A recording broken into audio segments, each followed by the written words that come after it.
நீ வரத்துக்கு முன்னாடி நான் என்ன வேணாலும் தரேன்னு நீ ஏன் சொன்னேன்? அவன் சொன்னா, நான் அவர் நெய் கேட்பார், தட்சிணை கேட்பார், வஸ்திரம் கேட்பார்னு நினைச்சேன். பிள்ளைய கேட்பார்னு எனக்கு எப்படி தெரியும்னா? அப்ப என்ன கேட்பார்னு தெரிஞ்சுக்காம நீ ஏன் வாக்கு கொடுத்த? ஏன் அப்படி கொடுத்தா என்னன்னா? எல்லாருமே அப்படிதான்டா நினைச்சுட்டு இருக்கோம். தர்ம சூக்ஷ்மன்னு சொல்றேன், தசரதா கேட்டுக்கோ. ஒருத்தன் ஒன்ன செய்யறேன்னு வாக்கு கொடுத்துட்டு அதன்படி அவன் நடக்கலன்னா அவன் வாழ்நாள்ல அது வரையில் அவன் என்ன புண்ணியம் பண்ணியிருக்கானோ அது அவனை விட்டு போயிடும். அதனாலதான் பேசாம இருக்கணும், வாக்கு கொடுக்கவே கூடாது. வார்த்தை கொடுத்தா தலை போனாலும் அதை செய்யறதுக்கு முயற்சி பண்ணணும். அதனால நீ கொடுத்துடு, நீ சொன்ன சத்தியப்படி கொடுத்ததுனால அந்த கொடுத்த தர்மம் அந்த குழந்தைய ரட்சிச்சு கொண்டு வரும் அப்படின்னு சொல்லி பெனால்டியா லட்சுமண சுவாமியோட சேர்ந்து அனுப்ப 2 குழந்தைகளையும் வாங்கிட்டு வரார். சரையூ நதிக்கரைக்கு வந்தார். அத்தியர்த்தயோஜனங்கத்வா சரவ்யா தட்சிணே தட்டே ராமேதி மதுராம் வாணி. 1.5 மைல் 1.25 மைல் பேசவே இல்லை, கிடுகிடு நடந்து வந்துட்டார். இந்த குழந்தைகளோ முன்ன பின்ன பரிச்சயம் இல்லாத குழந்தைகள். விஸ்வாமித்திரருக்கு 12 வயசு. இன்னும் ஒருத்தரோட ஒருத்தர் பேசிதானே முதல்ல மெரிச்சாகணும். அப்பதானே நமக்குள்ள ஒரு ஸ்நேக பாவம் வரும். இவர் பேசல. ஏன் பேசலன்னா, பேச்ச ஆரம்பிக்கிறதா இருந்தா ராமான்னு கூப்பிட்டுதான் ஆரம்பிக்கணும். ராமான்னு கூப்பிடுறதா இருந்தா ஒரு தர்ம சங்கடம் இருக்கு. அது வசிட்டர் வச்ச பேராச்சே, நாம எப்படி கூப்பிடுறோம்? வேற ஏதாவது புது பெயர் வச்சு கூப்பிடலாம் அப்படின்னு 1 மணி நேரம் யோசனை பண்ணார். ஒன்னும் சரியா வரல. ஏன்னா இதுக்கு மேல உயர்ந்த பெயரே இல்லை. ராமேதி மதுராம் வாணி. இந்த மதுராம் வாணிங்கிறதுக்கு 2 வியாக்கியானம். மதுரமான ராமாங்கிற வார்த்தையை சொன்னார் அப்படின்னு அர்த்தம். விஸ்வாமித்திரர் மதுரமா சொன்னார் அவர் வாக்குனால. பகவானுக்கு ஸ்நானம் பண்ண சொல்லி பலே அதிபலேங்கிற மகாமந்திரம். பசி எழுதி தாகம் இல்லாம இருக்கும், ஜுரம் பயங்கள்லாம் இல்லாம இருக்கும். அதெல்லாம் இன்னைக்கெல்லாம் தடுப்பூசின்னு சொல்றோமோ அதெல்லாம் அந்த காலத்துல மந்திரத்துல உள்ளது. பசி இல்லாம இருக்கிறதுக்கு மந்திரம் உண்டான்னா ஸ்பேஸ்ல இருக்கிறவா என்ன சாப்பிட்றா? ஸ்பேஸ்ல போய் உட்காந்துருக்கா பாருங்க 6 மாசம். அவ என்ன சாப்பிட்றா? எல்லாத்துக்குமே இன்னும் சொல்ல போனா புரியுற மாதிரி சொல்றேன். நான் அதை சயின்டிபிக்காலாம் நிரூபிக்க முடியும். வர காலத்துல நிரூபணம் ஆகும். நாம சாப்பிட்ற சக்திங்கிறது எதுல இருந்து வருதுன்னா சூரியன்ல இருந்து வருது. அந்த சூரியன்ல இருந்து நமக்கு நேரடியா வராம தாவரங்கள்ட்டு போய் அது ஸ்டார்ச்சா மாத்தி அதை அடுத்து நாம் சாப்பிடும் போது பிராணசக்தியா மாறுறது. இத நேர ஸ்டார்ச்சா மாத்துறதுக்குள்ள ஒரு ப்ரோக்ராம் நம்ம உடம்புல கிடையாது. யோகத்தினால அதை சம்பாதிச்சுக்க முடியும். யோக சக்தியினால சம்பாதிச்சுக்கிட்டா அப்புறம் தீர்த்தம் சாப்பாடே வேண்டாம். சாப்பாடு வேண்டாம்னா புரியும். ஜலம் குடிக்காம இருக்க முடியுமான்னால் நாம சுவாசிக்கிற காத்துலயே ஜலம் இருக்கு. இன்னைக்கு பியூரிஃபை வாட்டர் மிஷின் வந்திருக்கு தெரியுமா? நீங்க கொடுக்குற தண்ணியை மட்டும் பியூரிஃபை பண்ணி கொடுக்கறது இல்ல, அந்த மிஷினை போட்டுட்டா காத்துல இருந்து தண்ணியை பிரிச்சு கொடுக்கும். இதெல்லாம் இப்ப சொல்றோம், நம்ம சாஸ்திரங்கள்ல ஈஸியா சொல்லிட்டு போயிரு. அதை நாம சித்திச்சுக்க முடியும். அதனாலதான் மகரிஷிகள்லாம் ஆயிரக்கணக்கான வருஷம் சாப்பிடாம இருந்தார்கள் அப்படின்னு. அது மாதிரி உள்ள மந்திரத்தை உபதேசம் பண்ணி அங்கேருந்து போய் ஒரு ராத்திரி ஒரு மரத்தடியில தங்கிட்டு ராத்திரி முழுக்க இந்த விஸ்வாமித்திரர் குழந்தைகள் படுத்துக்கிறதுக்கு புல்லெல்லாம் புடுங்கி போட்டு படுக்க வச்சு தசரதன் ரிபசூனு சத்தமாப்யம் த்ரிநசயனே அனுச்சிதே சகோஷிதாப்யாம் குஷிக சுதவசோலாலிதாப்யாம் சுகமிவசா க்ஷணமிவசா விபவம் விபாவரீச்சா. தாலாட்டு முதல்ல தாலாட்டு பாடின பாகவதரே விஸ்வாமித்திரர் தான். பகவானுக்கு இன்னைக்கு ராத்திரி அந்த திருப்பள்ளியறைன்னு சொல்றோம் பார்த்தீங்களா, காத்தால பகவான பிரபோதனம்னு சொல்லுவா சம்ஸ்கிருதத்துல, பள்ளி எழுச்சின்னு தமிழ்ல சொல்லுவா. தமிழ்லயோ அந்தந்த மொழியில பாடினவா அத்தனை பேருமே இந்த ராத்திரி தூங்கறதுக்குள்ள பாட்டும் பாடியிருக்கா, காத்தால எழுந்திருக்கிறதுக்குள்ள பாட்டும் பாடியிருக்கா. இப்ப இப்ப நான் தினம் சொல்றேன் பாருங்க, குலசேகர ஆழ்வார் பாசுரம், அது தூங்குறதுக்கு பாடின பாட்டுதான். குங்குமலி கருங்குழலால் கோசலை தன் குலமதலா, சீதா கல்யாண பாட்டது. தங்கு பெரும் புகழ் ஜனகன் திருமருகாதாசரதி கங்கையிலும் தீர்த்தமணி கணபுரத்தன் கருமணியே எங்கள் குலத்தின் அமுதே. என்ன ஒரு உரிமையோட, எங்கள் குலத்தின் அமுதே ராகவனே தானேலோ அப்படிங்கிறாள். எங்க அப்பா சொல்லுவார், என் ராமன், என்னோட ராமன் அப்படின்பார். அப்படி ஒரு ஒரு பாந்தவியம் ராமரோட மகான்களுக்கெல்லாம் இருந்தது. எங்கள் குலத்தின் அமுதே ராகவனே தானேலோ அப்படின்னா இந்த பாட்டு பாடுறதை காமிச்சவர் அவர் தான். பகவான் நன்னா தூங்கினா, குழந்தைகள் தூக்கம் வருமோ வராதோ, புது இடமா இருக்கேன்னு அவர் தாலாட்டெல்லாம் பாடினார். கார்த்தால பகவான் எப்போதும் எழுந்துருவார். இன்னைக்கு வேணும்னு பகவான் தூங்குற மாதிரியே இருந்தார். ஏன்னா அவர் தூங்கலேன்னு அவர் கவலைப்படக்கூடாதுங்கிறதுக்காக, அதனால இந்த குழந்தைகளுக்கு சந்தியா காலம் வரத்தே தூங்கக்கூடாதே அப்படின்னு அந்த குழந்தைகளை எழுப்பி விடுறார். கௌசல்யா சுப்ரஜா ராமா பூர்வா சந்தியா பிரவர்த்ததே உத்திஷ்ட நரசார்தூலா கர்த்தவியம் தெய்வம். உலகம் முழுக்க பெருமாளுக்கு பிரபோதனமே இந்த பாட்டு தான். உலகம் முழுக்க உள்ள எந்த கோவிலா இருந்தாலும் இன்னைக்கும் விஸ்வாமித்திரர் சொன்ன அந்த பாட்டை வச்சுதான் திருப்பள்ளி எழுப்பினார். இங்க சொல்லும் போது ராமா எழுந்திருன்னு சொல்லாம கௌசல்யா சுப்ரஜா ராமா, கௌசல்யா சுப்ரஜா ராமா, கௌசல்யனுடைய நல்ல மகனே ராமா எழுந்திரு, அப்படி ஒரு அர்த்தம். இன்னொரு அர்த்தம் உண்டு, கௌசல்யா சுப்ரஜா. உலகத்துல நல்ல மகனை பெற்றவர்களுக்குள்ள பாக்கியசாலி கௌசல்யா தான். பகவானே என்ன பொண்ணா பெற்றிருக்கார். இந்த ராத்திரி முழுக்க விஸ்வாமித்திரருக்கு ஒரு அனுபவம் ஏற்பட்டது. ராமன் லட்சுமணர் தூங்கினாலும் விஸ்வாமித்திரர் தூங்கல. பக்கத்துல உட்கார்ந்து அந்த குழந்தைகளை பார்க்கும் போது ஒரு மனிதனுடைய என்ன வேஷமா இருந்தாலும் தூக்கத்துல கலைஞ்சிடும். பகவானுடைய அந்த மனுஷிய வேஷம் கலைஞ்சு வைகுண்ட ரூப தரிசனம் தெரிய ராத்திரி முழுக்க அதை அனுபவிச்ச விஸ்வாமித்திரருக்கு பொழுது விடியறதே ஒரு தாபம் வருது. இன்னைக்கு ஒரு நாளைக்கு தானே நமக்கு அந்த பாக்கியம் கிடைச்சது. வருஷம் முழுக்க தன் பக்கத்துல போயிட்டு இந்த தரிசனத்தை அனுபவிக்கிறாளே கௌசல்யா. உலகத்துல புள்ளைய பெற்றவாளுக்குள்ள பாக்கியசாலி கௌசல்யா தான். அதனால கௌசல்யா சுப்ரஜா ராம பூர்வா சந்தியா பிரவர்த்ததே. சந்தியா காலத்துல தூங்கக்கூடாது. சூரிய உதயம் சூரிய அஸ்தமனத்துல தூங்கினா அது ஒரு பாபமாக சாஸ்திரங்கள் சொல்றது. எழுந்துருன்னு சொல்லி ஸ்நானம் பண்ணி பகவான் ஜெபத்து பரமம் ஜபம்னா சந்தியாந்தனம் பண்ணி காயத்ரி ஜபம் பண்ணார்னு இருக்கு. இந்த இடத்துல காயத்ரின்னு சொல்லாம பரமம்ங்கிறார். ஜபத்துக்குள்ளேயே உயர்ந்த ஜபம்னா நாமே அதுதான் விஷயம். இந்த பரிகாரம் பண்ணணுமா அந்த பரிகாரம் எல்லாம் அடுத்த விஷயம். உபநயனமா இருக்கா, பூனல் போட்டிருக்கா, நித்தியப்படி ஸ்நானம் பண்ணிட்டு ஒரு சந்தியாந்தனம் பண்ணி ஒரு 1008 காயத்ரி 12 நாள், ஒரு மாசம் 48 நாள் ஜபம் பண்ணா தெளிவாயிடும் சித்தம். இதெல்லாம் சாஸ்திரங்கள் சொல்றது. அந்த பரிகாரத்தை சொன்னா அதை பிடிக்காது. யாராவது ஜாதகம் வந்து பார்த்தாருன்னா ஒரு மாசம் சகசிராவர்த்தி பண்ணுங்கன்னு நான் சொன்னேன்னு வச்சுக்கோங்களேன், அது இருக்கட்டும். இந்த இஷ்வால் வேற ஏதாவது சொல்லுவோம், அது இருக்கட்டும்னா அது என்ன அன்ஃபிட்டா யூஸ்லெஸ்ஸா அதை தூக்கி மூளையில போட்டுருவான் இந்த காயத்ரிய.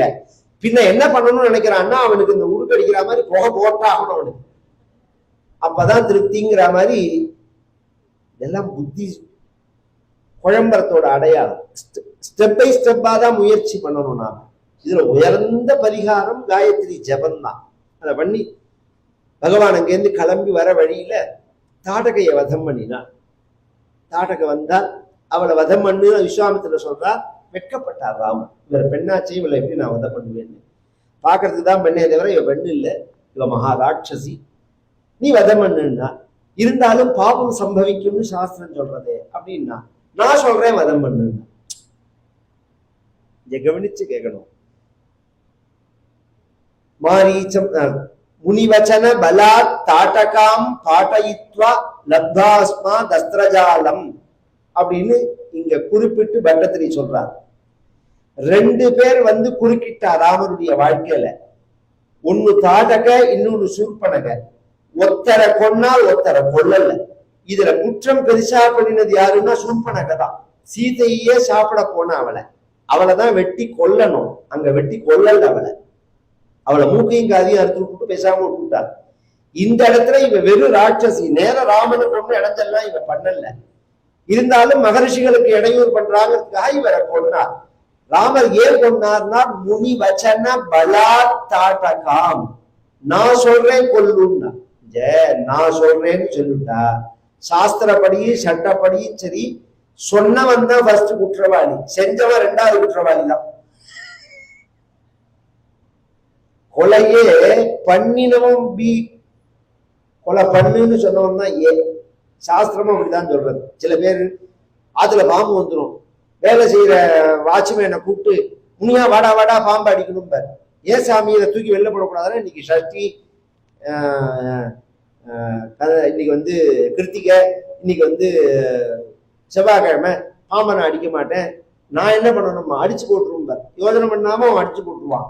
இவர் நினைச்சிட்டு பிறகு சஷ்டி கிட்டிலாம் நமக்கு பாபம் கிடையாதுன்னு அடிச்சுன்னு சொன்னதுனால அத்தனையும் அப்படியே டிரான்ஸ்பர் ஆயிடும் போன்ல. அவனுக்கு பாவமே கிடையாது, நீ தானே அடிக்க சொன்ன, நீ தானே அடிக்க சொன்ன. யார் சொல்றாலும் அவளுக்கு தான் பாவம். அதுதான் அடிப்படை. வால்மீகி விஸ்வாமித்திரர் சொன்னார், பகவான் கொண்டார். அப்புறம் நிறைய அஸ்திர சாஸ்திரங்களை கொடுத்தார், தான் சம்பாதிச்சதெல்லாம், ஆயுதங்கள் எல்லாம் கொடுத்தார், மந்திரங்கள் எல்லாம் கொடுத்தார். அங்கேருந்து சித்தாசிரமம்னு ஒரு இடத்துல யாகம் பண்ற இடமா தீர்மானம் பண்ணி இங்க உட்கார்ந்துட்ட உடனே 5 நாள் யாகம், 6 நாள் யாகம், 2 வகையாகவும் இருக்கு. கம்பர் சொல்லும் போது அதை ஒரு சுத்தி விடுற மாதிரி சொல்லிவிட்டார். என்னுதற்கு ஆக்கரிய 2-3 நாள் விண்ணவர் காக்கிய முனிவன் வேள்வியை மண்ணினை காக்கின்ற மன்னன் மைந்தர்கள் கண்ணிமை காப்பது போல் காத்தனர். என்னுதற்கு ஆக்க அறிய, நினைச்சு பார்க்கறதுக்கு, எண்ணுவதற்கு முடியாததானேன்னு ஒரு அர்த்தம். என் நுதற்கு அப்படின்னா 8 புருவம்னு அர்த்தம். நுதம்னா புருவம்னு அர்த்தம்.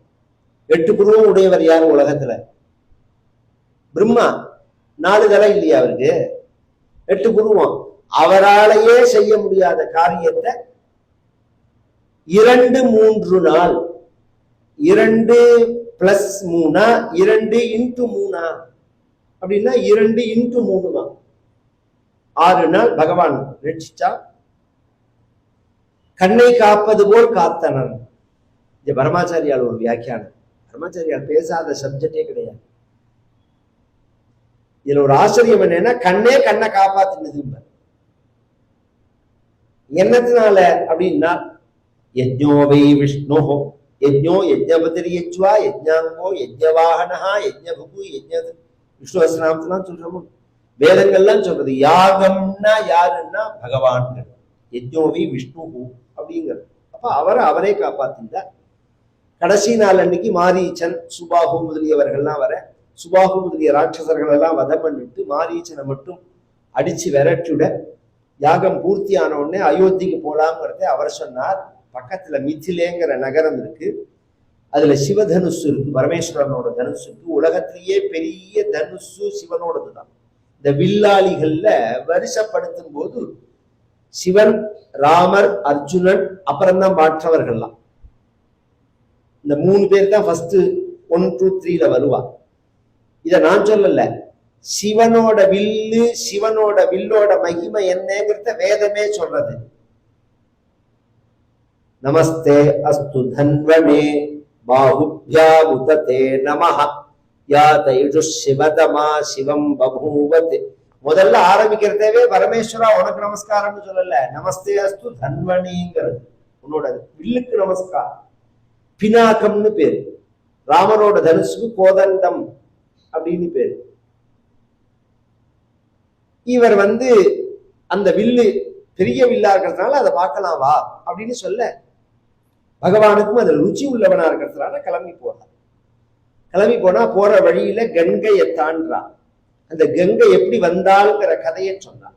இதே வம்சத்திலேயே, சூரிய வம்சத்திலேயே சாகரர்கள்னு 60,000 பேர் கபில மகரிஷியினுடைய சாபத்தினால சாம்பலா விட அவர்களை கரையேற்றறதுக்காக அந்த வம்சத்திலேயே வந்த பகீரதன்கிற ராஜா தேவலோகத்துல ஓடினதான விஷ்ணு பாதத்துல உண்டானதான இந்த தீர்த்தத்தை தபஸ்னால கொண்டு வர சிவபெருமான் தாங்கி பூமியில விட அந்த கங்கா ஜலம் வந்து இந்த 60,000 பேர் சாம்பலான இடத்துல மேல பட அந்த ஜலம் பட்டத்தினால அவர்கள் புண்ணியலோகத்தை அடைஞ்சார்கள். சாம்பல் மேல கங்கா ஜலம் பட்டாலே அவன் மோட்சத்துக்கு போவான்னா உயிரோட இருக்கிறதே ஒரு தடவை போய் கங்கையில குளிச்சு வர வேண்டாம். இந்த ஆத்துக்குள்ள அந்த அந்த அது என்ன ப்ளீச்சிங் பவுடர் தண்ணிலேயே எத்தனை நாளைக்கு குளிச்சுட்டு இருக்க போறேன் புரியல. ஒரு தடவையாவது போய் கங்கையில குளிச்சுட்டு வர கங்கையில அதுவும் ரிஷிகேஷம் மக்கள்லாம் போயிடணும். கங்கையில நிஜமா நீங்க குளிச்சு அனுபவிக்கணும்னு ஆசைப்பட்டா ஹரித்வாரத்துக்கு மேலதான் போகணும். அப்படி இருக்கும் கங்கை. பல பல பல பல பல அவ்வளவு சுத்தமா இருக்கும், அவ்வளவு ஆனந்தமா இருக்கும். உள்ள போனா வெளியில வரத்துக்கே மனசு வராது, இறங்கினா ஏறுறதுக்கே மனசு வராது. அவ்வளோ பவித்திரமா இருக்கும் கங்கை. அந்த கங்கையினுடைய சரித்திரத்தை சொல்லி கங்கையினுடைய ரிலேட்டடா ஸ்கந்த சரித்திரத்தை சொல்றான். ஏன்னா கங்கையில பிறந்தவன் ஸ்கந்தன், அதனால காங்கேயன்னு பேரு. ஸ்கந்தன் அப்படிங்கிற வார்த்தை முருகனோட வார்த்தை. முருகன் தமிழ் அழகுக்காக சொல்றோம். இதுல வேற புது குழப்பம். முருகன் வேற, ஸ்கந்தன் வேற, முருகன் வேற, பாலசுப்ரமணியம் வேற, இது வேற அது வேற, பின்னாடி வழிபாடு ரெண்டார் பாருங்க. பொய்ய சொல்லி சுலபமா குழப்பி விட்டுட்டு போலாம். இத்தனை வருஷமா ஒரு சம்பிரதாயத்துல ஃபாலோ பண்றவாள்லாம் முட்டாள என்ன? எல்லாருமே முட்டாளி நீ நினைக்கிறியா? இன்னைக்கு வேணாம் இங்க ஆங்கிலேய படிப்பு வந்ததுக்கு அப்புறம் இந்த படிப்பை விட்டு விலகி போனவாளுக்கு வேணா இந்த விஷயம் தெரியாம இருக்கலாமே, தெரிஞ்சதா இன்னும் இருக்கோம் நாங்கெல்லாம். அதை ஞாபகம் வச்சுக்கணும். நீங்க என்ன சொன்னாலும் அதை நிரூபிக்க முடியும். அதுக்கு எதிர்வாதம்னு அர்த்தம் இல்லை, அதை நிரூபிக்க முடியும். அன்னைக்கு சொல்லலையே ஒருத்தர் கம்பராமாயணத்துல இருந்து சொன்னார் அப்படின்னு உடனே ஐயா நீங்க சொல்றது அப்படி இல்லை, ஏன் சீதைய அலங்காரம் பண்ணின்னு வந்தாயின்னு கோபப்பட்டார் விபீஷணன். சீதையை அலங்காரம் பண்ணின்னு வர சொன்னதே ராமர் தான். சீதை மகாலட்சுமி அவளுக்கு கண்ணீரோட வரக்கூடாதுங்கிறதுக்காக ராமர் தான் சொன்னார். இது மாதிரி 1000 சொல்லலாம். வாலி வர வரத்தையெல்லாம் கவனிக்கும், தெரியும். இவா சொல்றதுக்கும் இந்த ராமாயணத்துக்கு சம்பந்தமே இருக்காது, வால்மீகி ராமாயணத்துக்கு. இந்த இடத்துல கங்கையும் முருகனும் ரிலேட்டடா உள்ளவா. கங்கையில உண்டானவன் காங்கேயன்னு பேர். அந்த முருகனோட அவதாரம் ராமாயணத்துல சொல்லப்படுறது. ராமாயணத்துல ஒரு விசேஷம் சொல்லிவிடுறேன். மற்ற புராணங்கள் மாதிரி ராமாயணம் கிடையாது. மற்ற புராணங்கள் ஊர்ல உள்ள எல்லா கதையும் சொல்லும். ராமாயணத்துல ராமரை தவிர இன்னொரு சரித்திரம் வராது. இன்னொரு கதை வந்ததுன்னா அது முருகன் கதை மட்டும்தான். அதை சொல்லும் போது சொல்லி முடிச்சுட்டு பக்தஸ்டய கார்த்திகேயே காகுஸ்த புவிமானவா ஆயுஷ்மான் புத்திர பௌத்திரைஷ்ட ஸ்கந்த சாலோக்கியதாம் வரஜேதுன்னு பல ஸ்ருதியங்க. இந்த ஸ்கந்த சரித்திரத்தை ஒருத்தன் சொன்னான்னா, முருகன்கிட்ட பக்தி பண்ணினான்னா, முருகனை பூஜை பண்ணினான்னா அவனுக்கு முருகன் எப்படி கிருப பண்ணுவான்னால் ஆயுஷ்மான் தீர்காயுஷ கொடுப்பான், புத்திர குழந்தை கொடுப்பான், பௌத்திர இஷ்ட பேரனை கொடுப்பான்னா. இது ஒரு அபூர்வமான விஷயம். இப்ப எனக்கு புள்ள வேணும்னு நான் முருகனை பூஜை பண்ணி புள்ளைய பெற்றுக்கிறது நியாயம். எனக்கு புள்ள வேணும்னு நான் விரதம் இருந்து பூஜை பண்ணினா என் புள்ளைக்கு புள்ள பிறக்கிறதுக்கு அவன் பூஜை பண்ண வேண்டாம், நான் பண்ண பூஜையிலேயே அவன் பிறப்பான். இதை நிரூபிக்க முடியுமான்னா நான் தான் நிரூபணம். எங்க அப்பா ஜாதக ரீதியா குழந்தை பிறக்கிறது ஒரு சின்ன ப்ராப்ளம். அதனால அவர் வாழ்நாள் பரியந்தம் கிருத்திக விரதம் இருந்தார். எங்க அப்பா எங்க ஊர்ல இருந்து ஒரு 25 கிலோமீட்டர் தான் சுவாமி மலை. அதனால ரெகுலரா சுவாமி மலை போவார் எங்க அப்பா. ஊர்ல இருக்கிற சமயத்துல சுவாமி மலை போய் தரிசனம் பண்ணிட்டு வருவார். அவருக்கு புள்ள குழந்தை பிறந்ததுங்கிறது விஷயம் இல்லை. நாங்கெல்லாம் பிறந்தோம், 2 பிள்ளை பிறந்தது. என் ஜாதகத்தை நான் என் ஜாதகம்னு சொல்லாம நன்னா ஜாதகம் பார்க்கிற வாழ்க்கை ஒருத்தட்ட கையில கொடுத்து இவருக்கு எத்தனை குழந்தைகள் என்ன குழந்தைகள்னு நீங்க கேள்விப்போ நாளைக்கு 2 குழந்தைகள் இருக்கும், பெண் குழந்தைகள் தான் இருக்கும்பா. யார கேட்டாலும் பெண் குழந்தை தான் பிறக்கும்னு சொல்லுவா. எனக்கு 2மே புள்ளதான், பொண்ணு கிடையாது. இதுக்கு காரணமே அவளால சொல்ல முடியாது, நான் தான் சொல்ல முடியும். எங்க அப்பா இருந்த கிருத்திக விரதம்னு சொல்லுவேன். ஆயுஷ்மான் புத்திர பௌத்திர இஷ்ட பிள்ளைய கொடுப்பான், பேரனை கொடுப்பான். இதோட மட்டும் இல்லாம இந்த குடும்பத்திலேயே உழல விடாம ஸ்கந்த சாலோக்கியதாம் பிரஜே. அந்திம காலத்துல பகவான் ஸ்கந்தபுரிக்கு அழிச்சுன்னு போவான்னு அந்த சரித்திரம் சொல்லி அங்கேருந்து வர வழியில விஷாலான்னு ஒரு நகரம், பழமையான நகரம். அங்க ஒரு ஆசிரமம் இருந்த அடையாளத்தோட இருக்க. இது என்ன ஆசிரமம்னு கேட்டார். இது கௌதமருடைய ஆசிரமம். இப்ப இல்லையா கௌதமர்னா இல்லைன்னா நம்ம என்ன பண்ண போறோம்னா, இது பரியந்தம் விஸ்வாமித்திரர் ஃபர்ஸ்ட், அப்புறம் ராமர், அப்புறம் லட்சுமணர், இப்படிதான் வருவா நடந்து வரத்தை. சில இடங்கள்ல லட்சுமணனை குழந்தையா கடுமையா இருக்கிற இடத்துல லட்சுமணன் நடுப்புல விட்டுட்டு ராமர் பின்னாடி வருவார் பாதுகாப்புக்காக. சில இடத்துல ரெண்டு பேரையும் முன்னாடி நடக்க சொல்லி விஸ்வாமித்திரர் வருவார். விஸ்வாமித்திரர் மேக்சிமம் அப்படி வந்தது கிடையாது, விஸ்வாமித்திரர் தான் முன்னாடி வருவார். இந்த இடத்துல விஸ்வாமித்திரர் லட்சுமணன் நின்றுட்டு ராமரை மட்டும் பார்த்து நீ முன்னாடி நடந்து போனா, இந்த ஆசிரமத்துக்குள்ள முதல்ல நீ கால வை அப்படின்னா. ஏன் தாத்தான்னா, ஒரு காரணமா தான் சொல்றேன், நீ கால வை அப்படின்னா. ராமர் அப்படி எடுத்து காலை வச்சா, காலை வச்சு இப்படி தூக்குறார். காலை வச்சாருன்னு கூட சொல்ல முடியாது, காலை வச்சு தூக்குறார். அந்த ஒரு காத்தடிச்சு காலில் உள்ள புழுதி பறந்து முன்னாடி போச்சு. முன்னாடி போய் பட்ட உடனே அந்த இடத்துல ஒரு பெண் தோன்றினார். திடீர்னு முன்னாடி ஒரு பெண் தோன்றின உடனே 12 வயசு குழந்தையா இருக்கிற குழந்தையா இருந்தா என்ன பண்ணுவா, தாத்தா தாத்தா இது பாரு ஆச்சரியமா இருக்கு, ஒரு குழந்தை வருது, அப்படி ஒரு பெண்ணு வர அப்படின்னு தானே சொல்லுவாரு. அது மாதிரி ராமரை சொன்ன உடனே இப்படி ஏற இறங்க பார்த்தார். ஆச்சரியம்னு நீ சொல்றியா? இவ்வண்ணம் நிகழ்ந்த வண்ணம் இனி இந்த உலகுக்கெல்லாம் உய்வண்ணமன்றி மற்றும் ஒரு துயர் வண்ணம் உருவதுண்டோ, மைவண்ணத்து அரக்கி போரில் மழை வண்ணத்து அண்ணலேவும் கைவண்ணம் அங்கு கண்டேன் கால் வண்ணம் இங்கு கண்டேன்.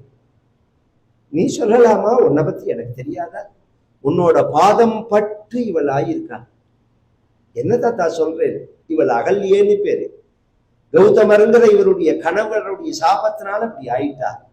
உன் கால் பட்டத்தினால அவள் இந்த சாப விமோச்சனத்தை அடைஞ்சாள் அப்படின்னு உடனே ராமர் அப்படி திரும்பி அகல்ய பார்க்கிறார்.